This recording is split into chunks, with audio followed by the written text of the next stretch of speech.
Rice mills ایسوسی ایشن ضلع قصور کی سابقہ کابینہ کے 3 سال مدت پوری ہونے پر اہم اجلاس ہوا، جس میں ضلع بھر کی تمام رائس ملز کے مالکان نے خصوصی شرکت کی اور آئندہ 3 سال کے لیے نئی کابینہ کے چناؤ کے لیے اہم بات چیت کی گئی۔ ایسوسی ایشن کے تمام ممبران کی مشاورت اور بھرپور اعتماد حاصل کرتے ہوئے سابقہ کابینہ کے تمام عہدیداران کو اگلے 3 سال کے لیے انہی عہدوں پر منتخب کر لیا گیا، جن میں صدر ملک محسن نذیر، سینئر نائب صدر محمد علی جاوید، جنرل سیکریٹری میاں لیاقت منتخب ہوئے۔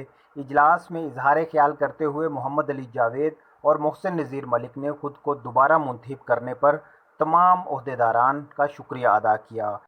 رنا ذیشان، 49 نیوز، چونیا۔